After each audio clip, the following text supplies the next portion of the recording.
panic. Hi, my name is Dr. Seth Hadeland, and I'm here from my home office today because of the COVID-19 pandemic. The reason I thought I'd make this video today is I've had several people come up to me and ask about, is there a shortcut or a way to get over the fear of wearing face masks, surgical masks? Many people are afraid that they can't breathe through them. They're going to be uncomfortable wearing them. They're going to panic. They're going to start sweating. They're going to be uncomfortable, and then they may even pass out. Or in some cases, they're afraid they're even going to die because they can't get enough air through them. And so I thought what we'd do today is talk about a couple things about the masks and about some psychological things that you can do to help overcome the fear of masks if you do have to wear them, which is becoming mandatory in several states. So why don't we take a look at how our brain works when it comes to masks and what makes that easier. And we'll take a look at that now. Thanks. So the first thing we're going to look at is some characteristics of the masks itself. This will be pretty brief. We're just looking at, this is the homemade masks, which are made out of, this is a t-shirt with a HEPA filter inside. We have the surgical mask, which is basically just a thin piece of cloth. And then we have the more, this is N95. We've got the filter through, it's kind of hard to see, the filter through here and the cloth on the side. So the idea is that all masks are meant to be breathed through. Air is meant to go through them. They are a filter, which means that they have small holes that the air molecules can go through, but the larger material such as pollen, hopefully viruses, and bacteria, which are large enough to get caught in the filter so that you can breathe through it, but the bad things don't come in or out. Some of the homemade ones like this basically just stop water droplets so you're not sneezing or infecting other people, whereas the HEPA filter inside can block some of the more smaller material like bacteria and viruses.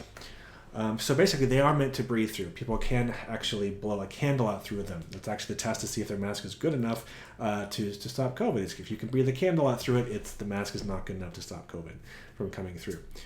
So the idea here is knowing that you can breathe through them and reminding yourself of that can be very helpful. So let's take a look basically at how your brain reacts to wearing a mask and why you might panic. So let's take a look at that. Okay, so let's go through what happens when you put the mask on and what causes panic. So when you put the mask on, it is a little harder to breathe than usual. So your brain says, I'm aware that I'm not getting as much air as I used to, or that it's harder to get to it. And it turns on that panic cycle because it thinks that you're drowning. Thinks that you're not getting enough oxygen, and of course we need oxygen to survive. So what happens is you breathe hard and you start thinking about it. And then you kick on the panic part of your brain and you start to breathe faster, and you breathe more shallowly. And then you're aware even more of the breathing. What tends to happen here that's really interesting is that when you breathe that fast and shallow, you breathe off all of your carbon dioxide. Our body actually uses carbon dioxide, not oxygen, to test how well we're breathing. Just how our biology works, it's kind of strange. But what happens is that when we blow all of that carbon dioxide off, two things happen that cause panic. One is that the hemoglobin, which is the part of our body, part of our blood, that's responsible for grabbing hold of oxygen and taking it to different parts of your body, it does that by grabbing hold of oxygen, taking it there, and then releasing it and giving it up for a molecule of carbon dioxide, which is it's a trade-off, basically.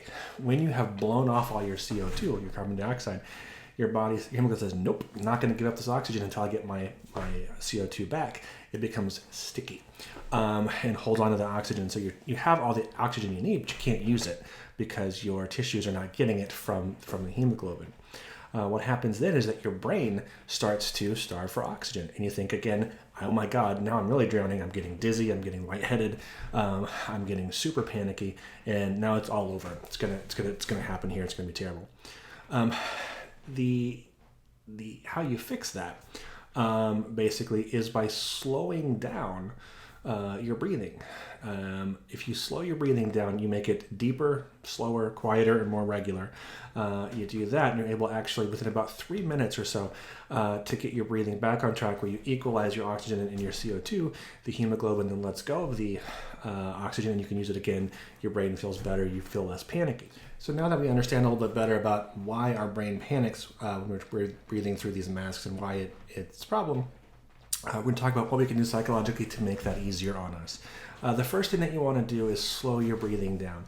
You want to breathe in for 5 seconds in through your nose. It's impossible to hyperventilate through your nose. So you're going to breathe in And then breathe out through your mouth. Also to the count of 5. That's 10 seconds in. Means you're going to breathe 6 breath cycles per minute. That's going to slow things down. As your breathing slows down, your heart rate slows down, your brain waves slow down, you actually become more calm. The more calm you are, the less you can panic. Does that make sense? So the idea here is you want to breathe deeply, slowly, quieter, more regular. Breathe in through the nose for 5 seconds. Breathe out through the mouth for 5 seconds. Do that for about 3 minutes, and you will cut off that panic cycle. So that's how you end the panic. So let's talk about how you get used to wearing the actual mask until it's no longer a problem. The idea here is that you have in your head created a trigger for fear. The mask becomes trigger for panic, trigger for fear. So every time you see it, like, oh God, it's going to happen again, and it brings up all of those things that you're afraid of. Not breathing, panicking, drowning, all of those kind of things. So what you do with that is you want to wear it just for 1 minute. You're going to put the mask on. The idea is you want to breathe deeply and slowly. Again, that's that 5 second in, 5 second out breathing. And you want to relax for 1 minute, just 1 minute. If you can make it through 1 minute, you take the mask off, you breathe slowly again, you give yourself a pat on the shoulder because you just conquered your fear. Then you try it again for 2 minutes. If you can do it for 2 minutes, again, relaxing the entire time, because the idea is you cannot be relaxed and scared at the same time. Your body just physically can't do it. If you think about what it would look like if you were scared and relaxed at the same time, your body's like, I don't know what that is. It'd be like being sleepy on a roller coaster. It would not be fun anymore. So here what you do is once you get the 2 minutes in, you bring it to 5 minutes. You bring it to 6, you bring it to 10, you bring it to 15, while staying relaxed. When you do this, your body begins to learn, I can breathe through this. This is fine. I can be relaxed. And it takes away the fear of the mask, so it's no longer triggering panic in your brain. Once you hit about half an hour with the mask, you're at a pretty good place. Then what you want to do is you want to put the mask on and do something different. You want to play guitar. You want to play a video game. You want to watch TV while it's on so that you're not thinking about wearing it. You're not thinking about how much harder it is to breathe through the mask. You're just breathing and watching whatever you're doing or participating in something so you get distracted. Once you're able to be distracted long enough that your brain disconnects the mask from the fear, at that point you're golden. You can wear the thing all the time. And as I talk about in The Princess Bride, when Wesley was asked why he wears the mask, he said, I think they're terribly comfortable, and in the future everyone will be wearing them. And he didn't know that this was going to happen, but he's right. We're going to wear them for a little while, and then we get over that fear. So anyway, I hope that was helpful. I hope that helps you wear the mask more comfortably and more safely so that you can keep your family and friends safe from you and be safe from them. Be careful, take care of each other, and be good to each other during this crisis. And if you have any questions, don't hesitate to give me a call or an email. Thanks. Have a great day. Bye-bye.